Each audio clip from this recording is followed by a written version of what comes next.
No. Why? Why? I'm trying to be creepy. You are being creepy. You were going to say you are creepy, huh? Yeah. Definitive statement. Hello, everyone, and thank you for joining us for another episode of Spooky Chicks and Horror Flicks. What's the fuck? That okay. We are your hosts. And I'm Allie. The normal one, I guess. But we are two best friends who like to recap and talk about our favorite horror movies, and we do it while having a little beverage and laughing a lot along the way. If you are interested in following us on social media, you can find us on TikTok and Instagram at Spooky Chicks and Horror Flicks. And we also have a really fantastic Patreon where you can get access to exclusive content, support the podcast. And speaking of Patreon, actually, today's pick is in honor of a very special Patreon member, Gentry. So we are very excited to review this, and this is in honor of you. Thank you for supporting the podcast and being a Patreon member. Allie, what film are we reviewing? Well, thank you again for your support and your pick. And we are covering today the 2014 film Creep. We're going into all depths, and what's the opposite of a depth? Shallow. Okay. We're going into everything about this film. So The crevices. The crevice. I like the crevice. The depths I like that. and crevices. I like that one. Okay. In case you haven't seen this movie, go watch it on Netflix or something. But if you don't give an actual fuck, just listen along and come on this fucking ride with us. This creepy ride. This creepy ride with us. And speaking of creepy and random Craigslist videographer ads, Emma, what the fuck you been up to?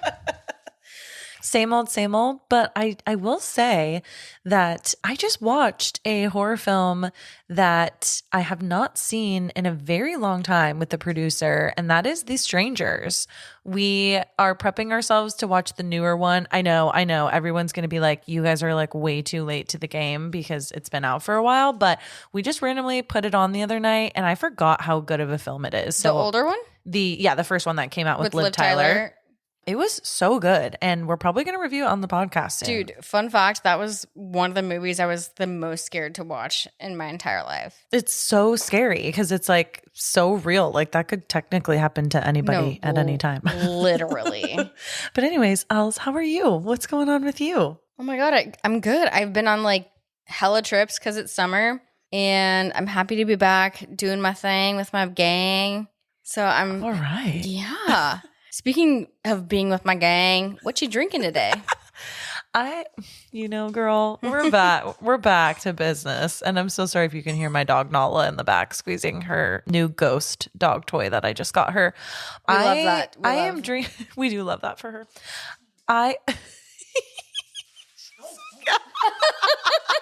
She went straight to another toy. Oh no.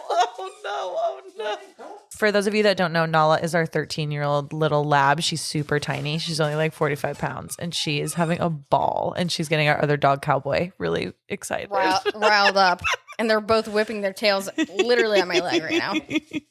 So I am drinking a twisted tea, no surprise.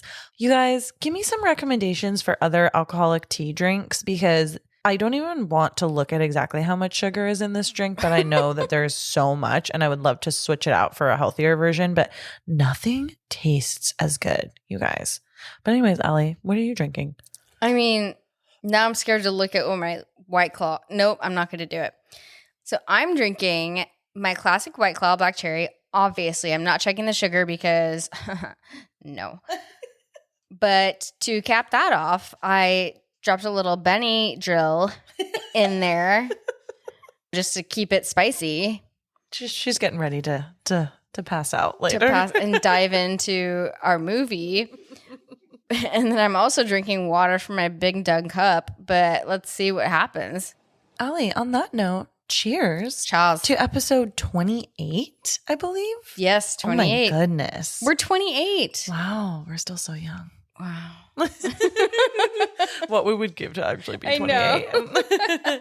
Cheers. Cheers. For the synopsis of our film today, we have a young videographer answers an online ad for a one-day job in a remote town to record the last messages of a dying man. When he notices the man's odd behavior, he starts to question his intentions. As always, I feel like 10 out of 10. 10 out like Great synopsising. yes. Synopsisizing. Ooh, Is that a word? I don't know. All right, cool. But I like it. Let's go. And for the ratings, IMDb has this as a 6.3 out of 10, which I think is a tiny bit high, personally. Well, for Rotten Tomatoes, the tomato meter has a 91%. No way. I swear. And then the audience score is a 66, which is more on par with IMDb. Yeah. But 91? What the fuck? That's a lot. That's Yeah. a lot. Yeah, I think we talked about this before too in previous episodes, but we found out that the tomato meter is the amount of critics that gave a positive review. So it's not like 91% of people that loved it. It is just 91% of critics gave it a positive review. Yeah, which is, because that's a pretty big spread between 91 and 66. yeah, 100%. Sorry, just up another percent.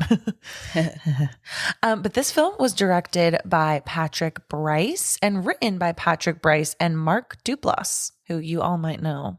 Yeah, obviously Mark Duplass, who plays Joseph. I love him because he writes, he directs, he acts. He's a mark of all trades. He's also in two of my comfort watches, and that's The Morning Show and Bombshell, which are basically the same thing, and he plays the same character kind of, and they both came out in the same year. Is that contradictory? I don't know, but I love him. He also does a lot of indie stuff. Yeah. And just like you said, kind of flying under the radar. He is so underrated. Like, he is fantastic in this film.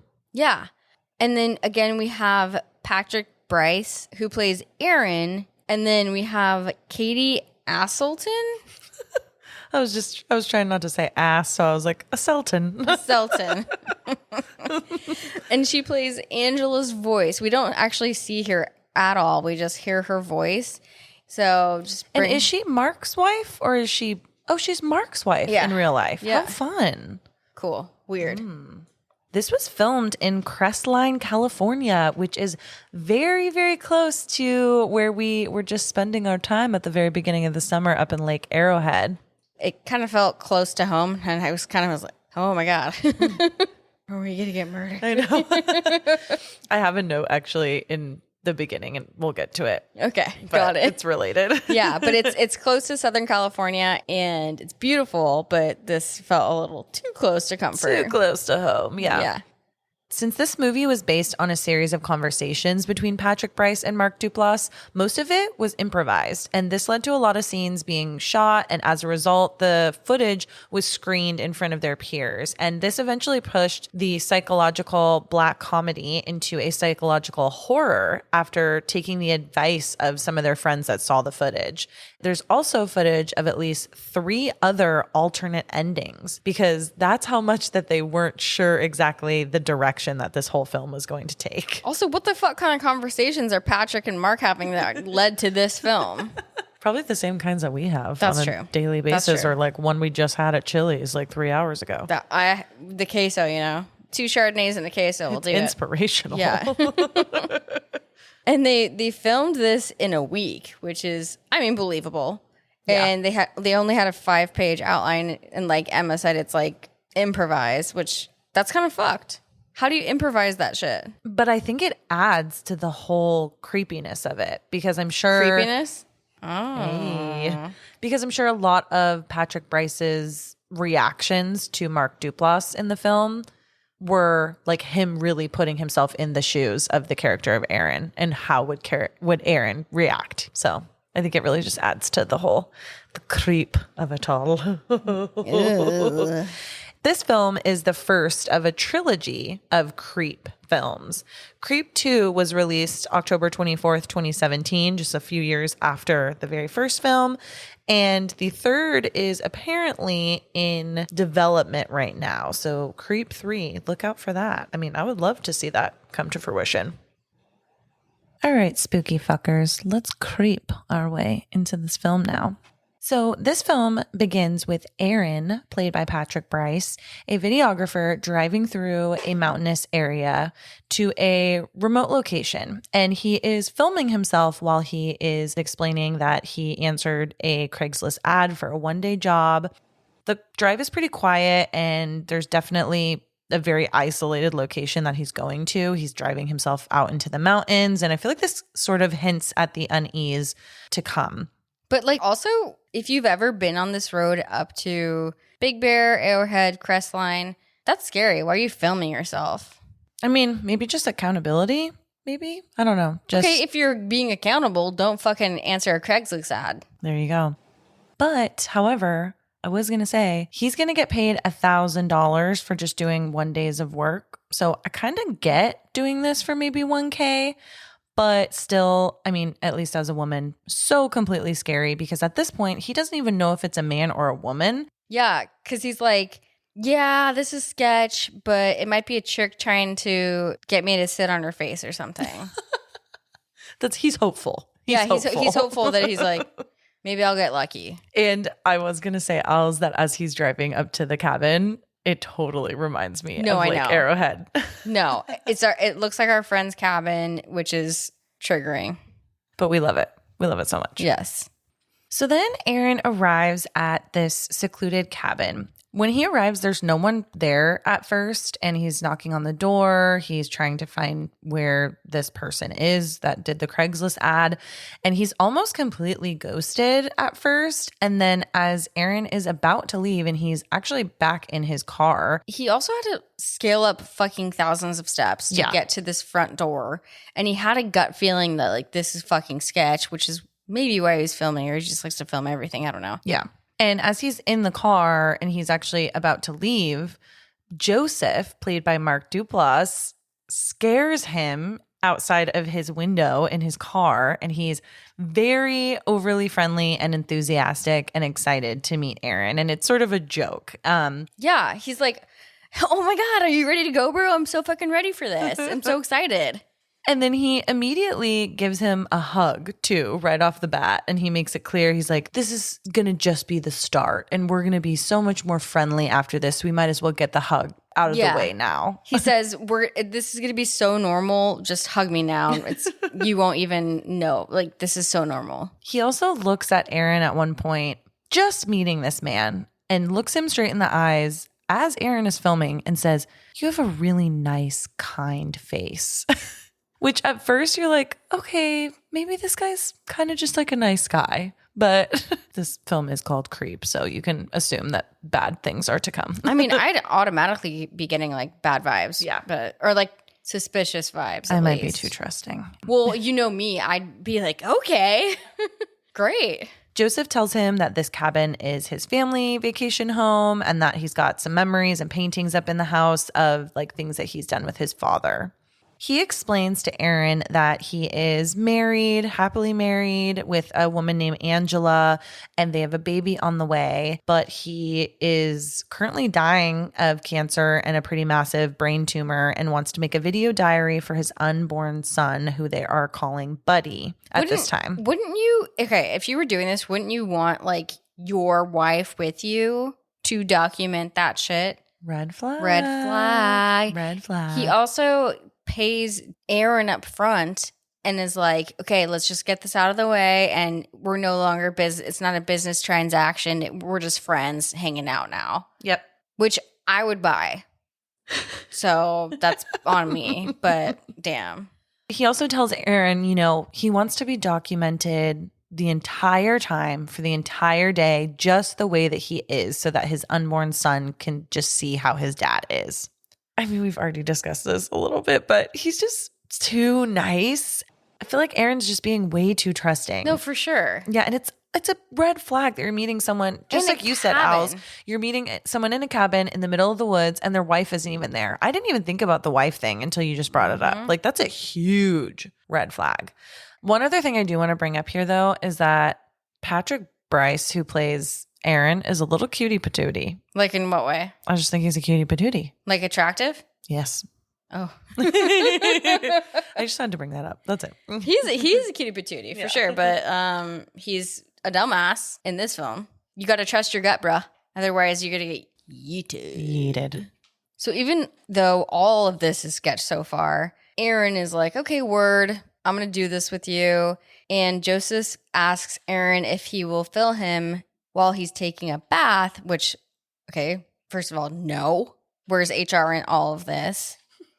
But he explains that he wants to recreate a moment that he would have tubby time with his future son, Buddy. They go into the bathroom and he starts to like undress. And while he's undressing, he's like, oh my gosh, are you like, do you want a sandwich? Are you hungry? What the fuck? Real quick, I just have to say, I know we just started, but from this point on in the film, it is completely Aaron's fault what happens to him. It's so Aaron's fault. And we're not victim shaming. No, not at all. But like, you have all of the warning signs here. Yeah, like I would get the fuck out at this point. This man not only is asking that you completely film him while he undresses to get into a bath, but he's also asking you if you want something to eat as he's taking off his pants. He's literally where sex lines would be. He's pulled them down to where they would be. He doesn't have them. Yeah. But that's where they would be. That's where they would be. Sorry, Mark Duplass. Sorry. Or like, why wouldn't you just set up the camera and say, okay, I'm going to set this up for you and you do your tubby time by yourself and call me back in when you're... Yeah, like I'll help you facilitate the scene. For sure. Maybe. Yeah, we have some options. Aaron, you don't have to feel backed into a corner here. 100%. You can go get some lunch. You can get the fuck out of there, actually. I know a really good pizza place right around the corner. Like we know the spots. We know the spots. We know the spots. But like, get the fuck out. Well, and as this scene is taking place, Joseph gets in the tub. He is talking very intimately into the camera as Aaron is filming, and he is talking to his unborn son and saying that he used to do tubby time with his dad. And so he was looking forward to doing it with his son. And he sort of even starts mimicking like having his son in the tub with him and making these little noises and movements, kind of simulating him holding his baby in the tub. Even goes so far as to pretend like he's holding his baby on his chest. I mean, so this is the thing that I've noticed about this character, Joseph, is he's trying to instill trust and empathy or sympathy within Aaron, because he's just trying to get him to stay and make him understand this is what I want to do.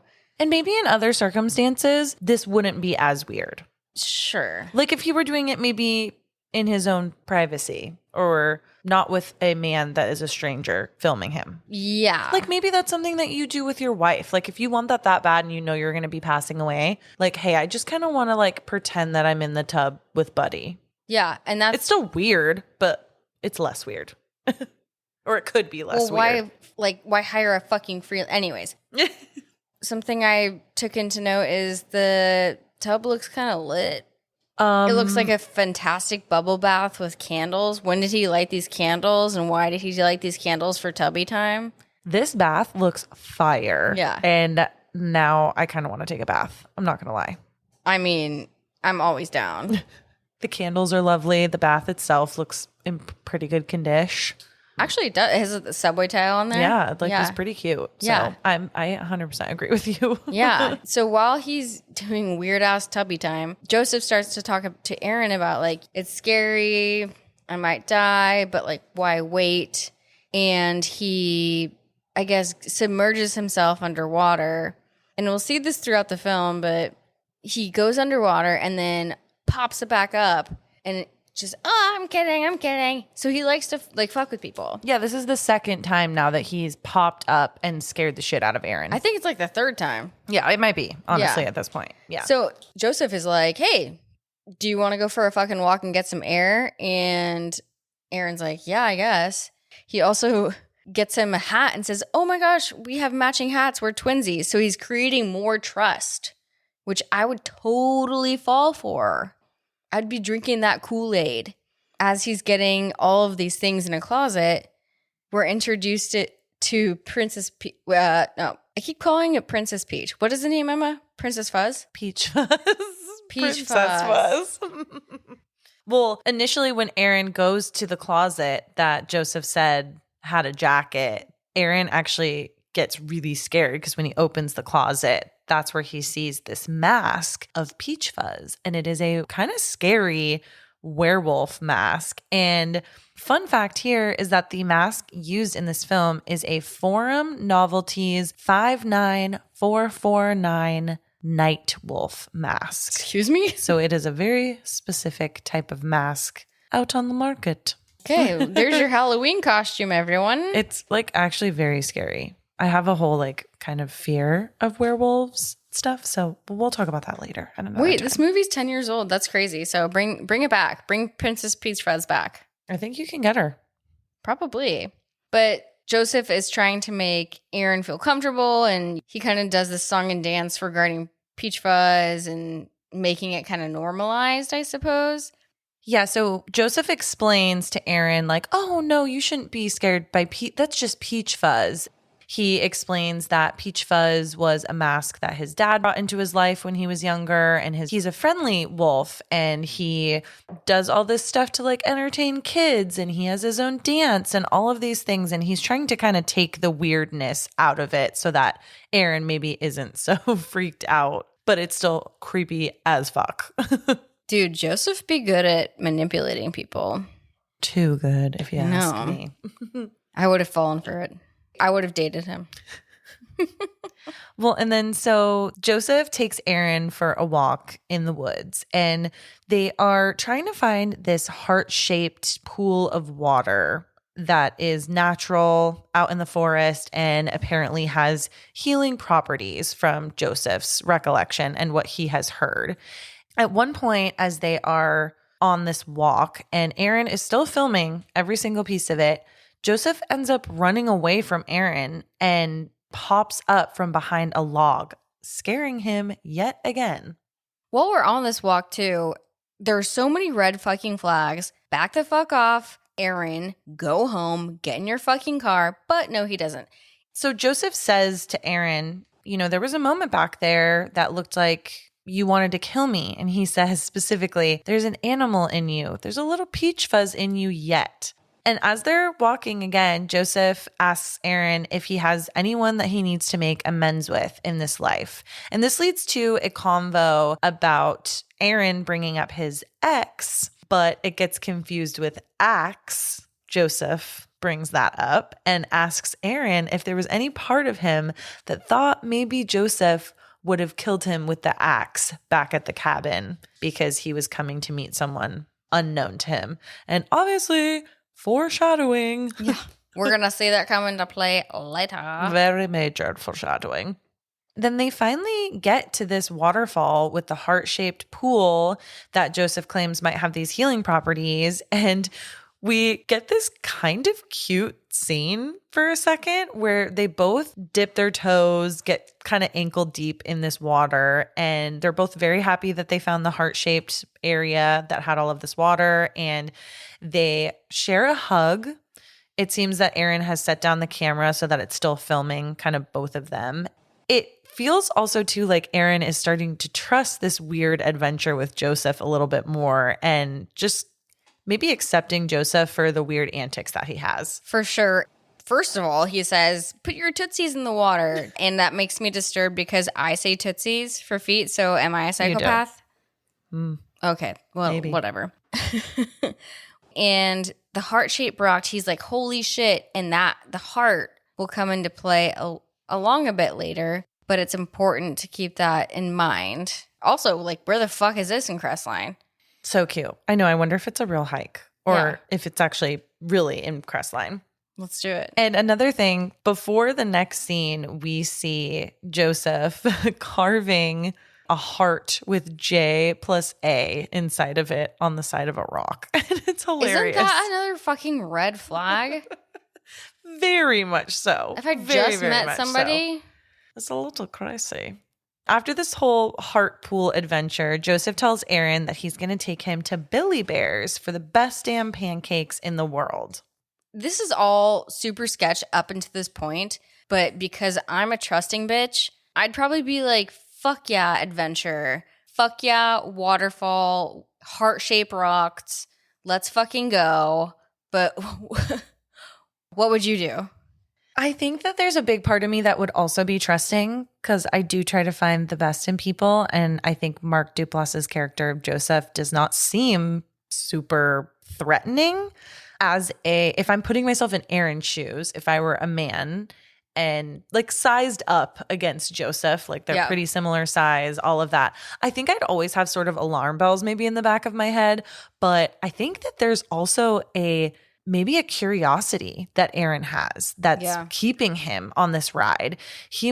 We don't have a lot of background on Aaron's story and how his life is. Like this might be one of the most entertaining things that has happened to him in years. Like we have no idea, right?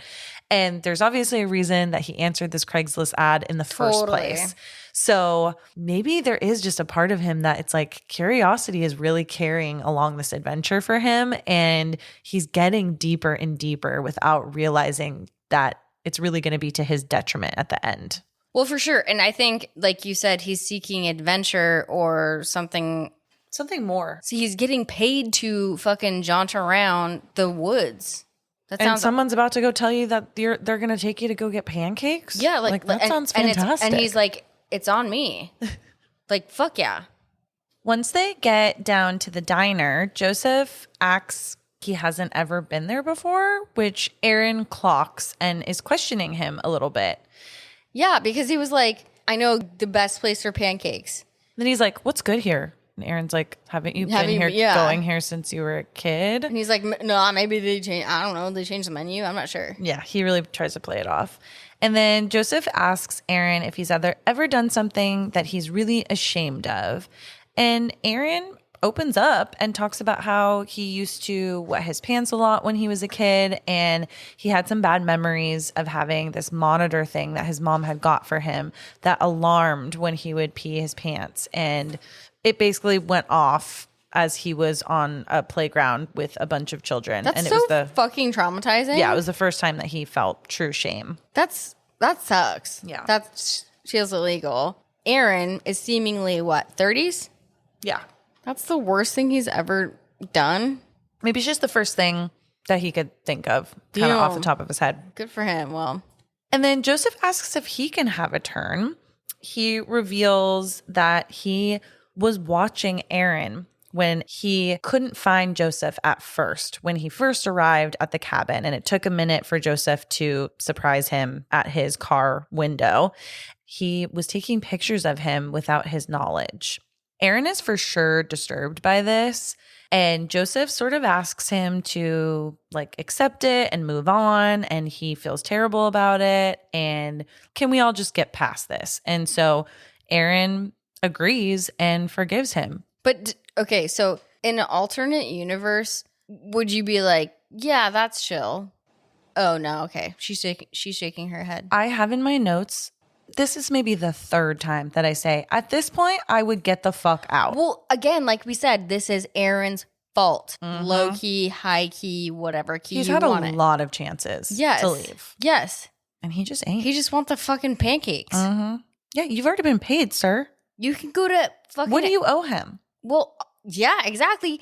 And I bet there's an IHOP down the hill from Crestline. If you need those pancakes that bad, you can get them. I'll buy them for you. Yeah. Also, okay, so Aaron is mostly off camera. Do you guys think he sounds like Adam Driver? No, he does. So the answer is yes. I didn't even think of that, but now I sort of want to re-listen to his voice. The only answer is yes. Okay, sorry. Yes. Cool. Okay. Yes, yeah. But yes, you're right. Is dude, all of the signs are there. Get the fuck out. All signs are pointing to GTFO. But then back at the cabin, Aaron tells Joseph that he thinks he's going to head back. So at this point, when you're watching the film, you're kind of like, yes, okay, Aaron's finally fucking getting it. He needs to leave. And of course, Joseph is very surprised, saying that he was going to pour him a whiskey and that they were going to, commemorate their special day that they had together. And Aaron agrees to stay for just one drink. He put up a semi-good fight. I don't know. And then he just said like, yeah, to a whiskey. But who would say yes to that whiskey? You. Me. That's true. So you kind of get it. I get it for sure. And then as they are having said whiskey, Joseph has a interesting moment where he tells Aaron that he wants to give him some money because he has an excess amount and wants to help him because he clearly came to do the video job because he needs money. And he's like, if I would have had an excess of food and you were hungry, wouldn't you take the food? Like, I would happily give it to you. It's the same thing. It's just like a very weird gesture. Can I have some? Yeah, same. The money. Yeah, actually same. At this point, Aaron tries to leave again or say that he is about to leave. Joseph gets real serious and says that he lied to Aaron and that he needs to get something off of his chest involving Peachfuzz. And I don't know, Als, if you want to take this part or if you want me to. So Joseph is obviously creepy as fuck, but Aaron says, yes, I'll listen to your story. And he asks Aaron to turn the camera off, but Aaron keeps it on. It's just an audio recording, but he basically says that he, in so many words, he SA'd his wife while wearing Peachfuzz. So the wife didn't know that it was Joseph. And kind of a disturbing SA story wearing the Peachfuzz mask. So that's fucked.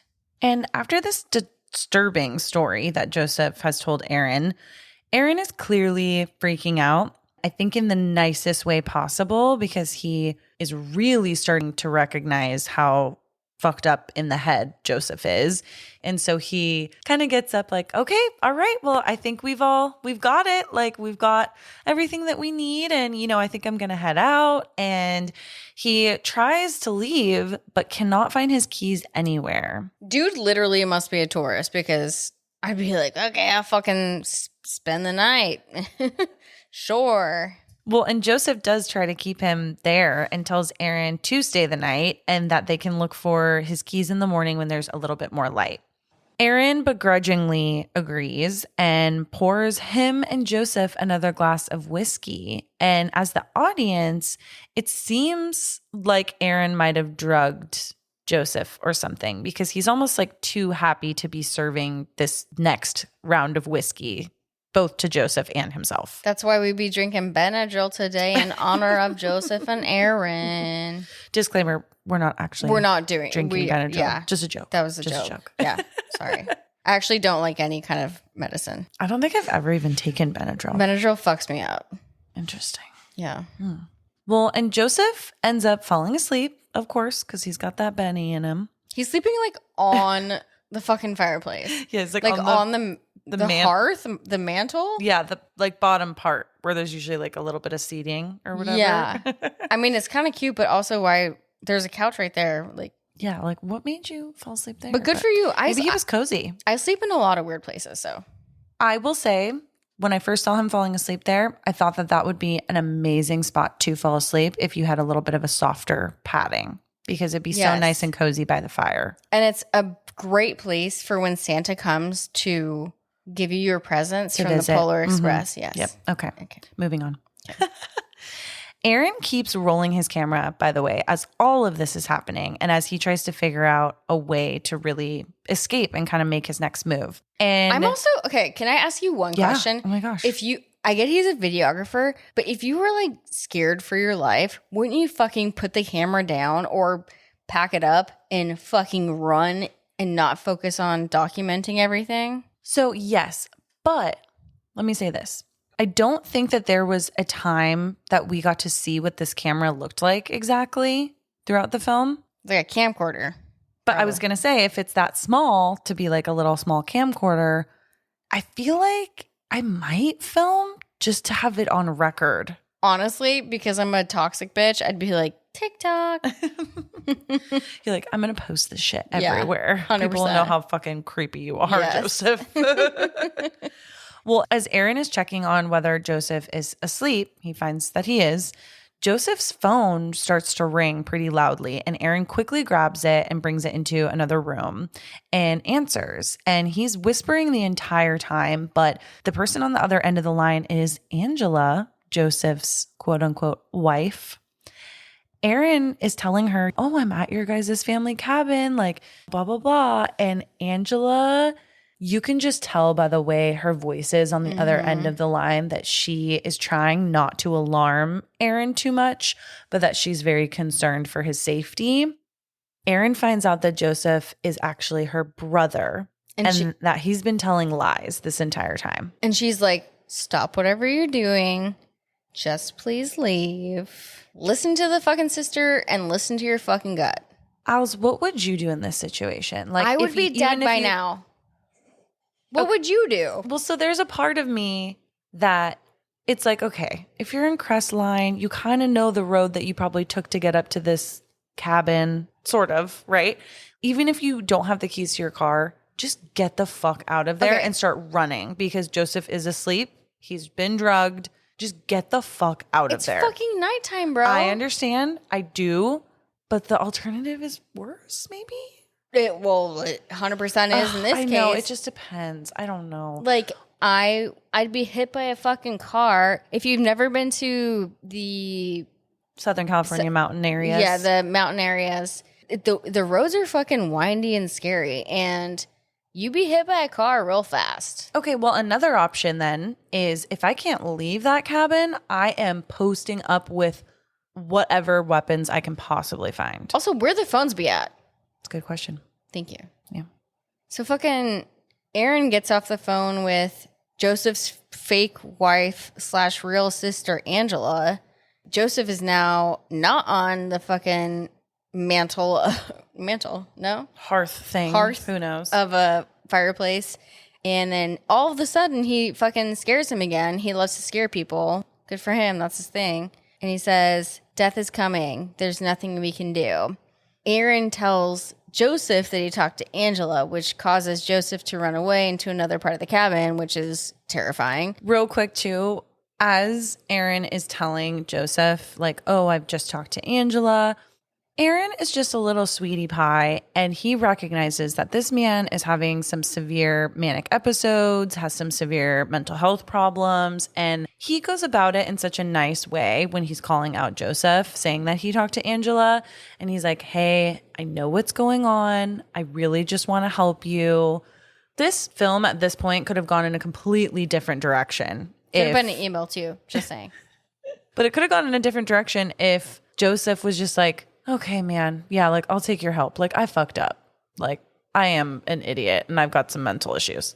Would that ever happen, though? Probably not. No. But anyways, after Joseph runs away into another part of the cabin, Aaron is looking for him yet again. Aaron finds him blocking the front door while wearing the Peachfuzz mask. And he is growling and making some weird, like, gyrations with his hips. It's kind of a vibe. Like, a little, like, we would see this in Club Inferno. Yeah, like. A deep underground trance. Just a trance dance. Like a 18-year-old club just, like, grinding against a velvet wall. It's a very specific memory that you have, I think. Sorry. I never went to Club Inferno. Oh, good. I lost my BlackBerry there. Wow. Okay. Aaron actually charges at him, and they get into a bit of a scuffle, and the scene cuts. The next thing that we see is that Aaron manages to flee the cabin, and we see him back at his home. How the fuck did he get home? We have no answers. No answers there. We just see that I think his car got towed, but how the fuck did he get home? Don't know. Was Uber a thing back then? I don't think so. Okay. Yeah. Now that Aaron is back at home and away from Joseph, some weird shit is still happening. Joseph is sort of stalking Aaron in his home, leaving some cryptic messages and unsettling videos. One of the videos that he leaves Aaron is a disturbing video of Joseph bringing two very filled trash bags, dragging them up a hill. And the video is also showing him digging a grave, so to speak. So this is really, really freaking Aaron out. Aaron is documenting all of this too as well. And one of the things that he documents is that he had a nightmare about Joseph and how he was hanging out with Joseph, and Joseph was wearing the Peachfuzz mask, and then he himself was a baby wolf to Joseph's Peachfuzz. And they ended up in the tubby, which poor Aaron, he's now got some trauma from this whole situation. Well, and regarding the trash bags, like, okay, this is like very technical, but how he was dragging them, if it was meant to be a body, wouldn't it be way heavier? I feel like he was dragging them like they were heavy. Like it seemed to me like body pieces, like body parts. No, I know. Like Pieces, yeah, maybe for like sure. one body, but in 2 bags. No, I get that, but like, I think. Yeah, I mean, it would be heavy as shit for sure. Well, I guess we just don't trying know. to fucking psychologically fuck with people. Totally. Well, and then Aaron ends up getting a package to his house. It is another video, and it also is a knife, weirdly. And in the video, Joseph is saying sorry for the grave digging video, and he understands that that must have been kind of weird to get, obviously, that there's a little something else in this package that he needs to look for. Aaron goes and finds a small stuffed wolf toy inside, and he's prompted by Joseph to open up the heart of the toy, and inside is a locket that Joseph has put in there, and it has his and Joseph's pictures inside. I have 2 questions for you. A, would you be able to tear apart a stuffed animal? No, but I think he uses the knife. No. Given. Not like physically, mentally. Oh, yeah. Oh my God. Yeah, I think so. Especially a stuffed animal that was given to me by a creep. Producer, watch out. And B, if your supposed like stalker, whatever this person is, knows where you live, wouldn't you fucking move or get out of the fucking city? Yes, that is true. I did think about that. I think we just don't know people's situations. Also, C, cute locket. Very cute locket, actually. We should get locket. We should. From this whole situation, Aaron makes a police report and starts to reinforce the locks in his apartment, and he's still having weird stuff happening. There's one instance where we see a scene of Aaron filming himself talking at night in bed. He hears a very loud noise, and he keeps the camera rolling as he goes and investigates in his apartment. And we, as the viewer, see Joseph at the front door or like one of the windows or something, and we see him standing there. But of course, Aaron doesn't see it. It's like very, very creepy. Fucking move, bro. Yeah. Ugh, scary. And then we see Joseph has the camera, and he is filming Aaron on another night as he's sleeping. Joseph cuts a piece of his hair while Aaron is sleeping. Fun fact, I have a piece of Kevin's hair, like a lock. Why? Because we shaved his head. Wait, you got it at that most recent cut? Yeah. Oh my gosh, that's so funny. I shaved my husband's head. And you just like wanted to keep a little piece? Yes. Okay, amazing. So is your name Joseph? Might be. Is Kevin Aaron? It could be. Are you Peachfuzz? I'm Princess Peachfuzz. Oh my God, damn it. After all of this has gone down, Aaron, he's just trying to like maintain some sort of sense of normalcy. He gets a DVD from Joseph, one last video. He agrees to meet Joseph at a public park after Joseph has explained in this DVD why he does the things he does, and he sort of owns up to a lot of the situations that have gone down between the two of them, and he is apologizing to Aaron for all the weird stuff that he's been doing. If you're getting all of these really creepy mail things, like a DVD, a locket, all like a stuffed animal, whatever, fucking move, report yourself, and go to what is it called? Change your identity? Witness protection. That one. Like, fuck this shit. Homeboy, Aaron, is like, okay, a park sounds good just to meet up. Devil's advocate. Okay.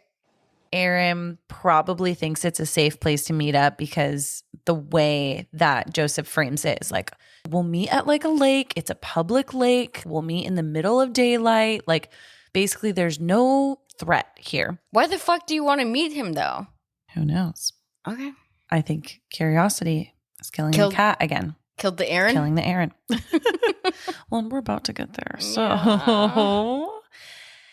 So Aaron's obviously super conflicted about all of this, but ends up going and he brings his camera yet again.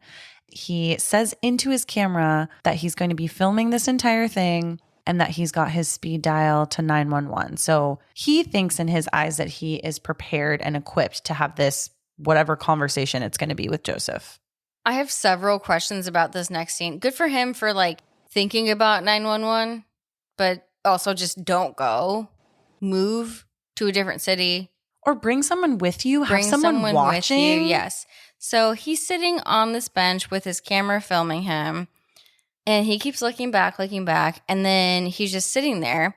And up behind him comes fucking Joseph with an axe. And I was watching this with my husband. And we were both like, he's in a park. He's not going to fucking yeet him with an axe. And he's wearing the Peachfuzz mask, right? Yes. Isn't he? He is. Yeah. Okay. That's what I have bad eyesight, so I wasn't 100% sure. He's wearing Princess Peachfuzz mask. And I love it. He's just standing behind him. How do you not hear that, first of all? And then we're all like, no, he's not going to do it. He's not going to do it. And then he just fucking yeets him right in the fucking head. I want to know those effects on there. By the way. Oh, I know. That was right? That was good. Great scene. Yeah. And with that axe that we knew was going to come back into play. Yes, from the very beginning, we knew that was going to be something that was going to happen. It's giving Patrick Bateman. Oh, absolutely. Love it. There's some parallels there. A lot of parallels. Yes. I also want to know how nobody else in the park saw. I 100% agree. And I had the same questions. Okay. But there just weren't people around. I don't know. It was weird. It was a very kind of if there's not people, isn't there CCTV? There should be. Okay. But maybe Peachfuzz picked this park because it didn't have CCTV. Who knows? Good for Peachfuzz, but R.I.P. Aaron. Yes.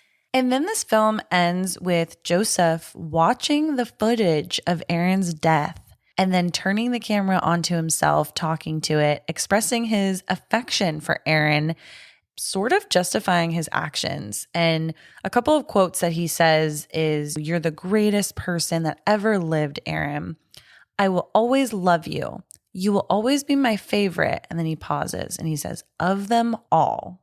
And then we see Joseph putting his Aaron DVD away amongst hundreds of other videos, all while he's on the phone with another person who he is going to hire to film him just like he did for Aaron. So iconic. And on Aaron's DVD is a heart, just like bringing it back to the goddamn heart. Bringing it back to the goddamn heart where they God damn it. Had that little magical moment. Oh my goodness. So it's a great way to round out that movie.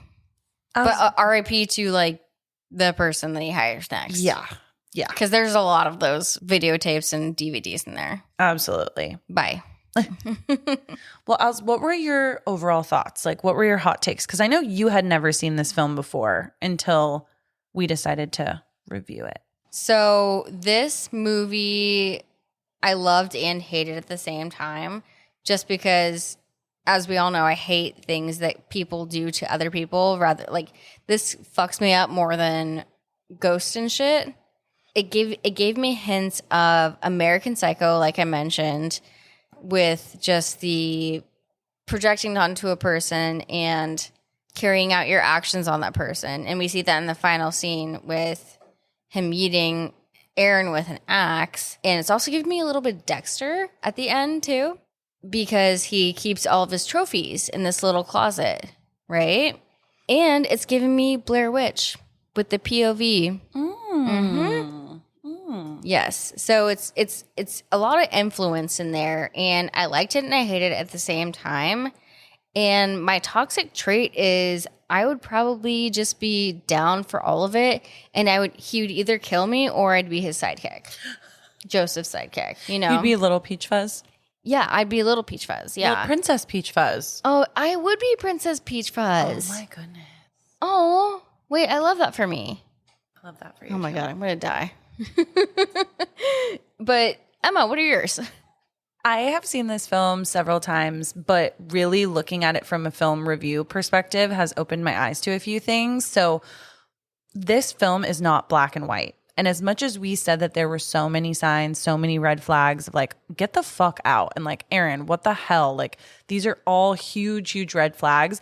Even us as people, like, we have multiple layers, right? And you mean we're like onions? We're like an onion, like in Shrek. Yes. And I think that Aaron was just always trying to find the like better parts of Joseph. And I don't think he could even fully come to terms with who Joseph was as a person, which ultimately led to his demise. And like Peachfuzz was this sinister kind of persona that he had, right? And this also could indicate like multiple personality disorder or many other different types of like mental illnesses. And I just think that him and Aaron's dynamic was so interesting because there were so many times that Aaron could have walked away, but he didn't. So he's like a Dr. Jekyll, Mr. Peachfuzz. Literally, you could not say it better. Literally. Thank you. I also think, too, that Mark Duplass did such a great job playing this character because of all of those different elements of Joseph, right? There are those trusting moments, and you get these constant glimpses of him being kind of normal, and you're hoping that maybe this is just a normal dude who's maybe just a little kooky and a little socially awkward. But then it's like Peachfuzz, his alter ego, his different persona. It's like this is the identity that he's using to carry out all of these maybe like oh my God, weird killing fantasies he has. That literally just clicked for me that Mr. Peachfuzz was his like alter ego. Alter ego. Yeah. Like his, not totally. A superhero, but like his villain. Because, I mean, we saw that Peachfuzz was the one that killed Aaron. And in this instance, like, we don't know if Peachfuzz was carrying out all the rest of these killings, but we could maybe assume that he was. So I feel like Joseph has also maybe dissociated as well and doesn't believe that he's the one even doing all of these murders. It's more Peachfuzz that's kind of doing them. And that's why, like, at the end where he was like, I love you. You were the best one yet. Yeah, he has an altered view of reality and what's actually happening to these people. Well, and I hear Creep 2 is even better than this one. So. And Alice, what was your favorite scene? Okay. I have a couple. Okay. I love the Patrick Bateman style killing at the end, obviously. I also love just how Mark Duplass playing Joseph is running around just being so like, tee-hee, ba-pa-ha, hee-hee-hee, running around in the woods and just so carefree. It's terrifying because it's the killers you know? I know. What's your favorite? I think Tubby Time. What the fuck? Tubby Time. I understand, but what the fuck? I want to be there. You want to be there? Emma, we gotta go. I'm taking you to it. Did you think this film was scary? I thought it was scary in a psychological... Yeah, like moments of uneasiness maybe? Yeah, not like fucking Mark Duplass, Joseph, jumping out all the time didn't help. Those were like legit jump scares. Yeah, and I think that was like the scariest part, but I think the psychological, like, oh shit, this could actually happen was the scariest part. But other than that, like, not really. Did you? No, but I think I was scared of my own self. Oh my God, who are you? Because I might be kind of trusting in that situation. And so I was like, oh, that's maybe not, like, I don't know if I would be the best person to survive that situation. But I will say this film was creepy. So I think naming it Creep was also completely appropriate to probably how it made most people feel. But anyways, I think that was our film for today. Thank you guys so much for listening. And again, another shout out to Gentry for your Patreon pick. And speaking of Patreon, if you guys love the podcast and you want to support, we've got some really great stuff over there if you want to become a Patreon member. If you just love the podcast, share it with a friend, share it with someone else that loves horror. You can also find us on TikTok and Instagram at Spooky Chicks and Horror Flicks. Yeah, we're really excited that we're getting into the fall season here. Oh my God, you guys, almost happy fall. We're almost in the burr seasons. Oh, September. The burrs. We're almost there. Love those months. But on that note, do not accept a random Craigslist ad for videography work in the woods. always look behind you, especially if they have an axe, and stay spooky fuckers.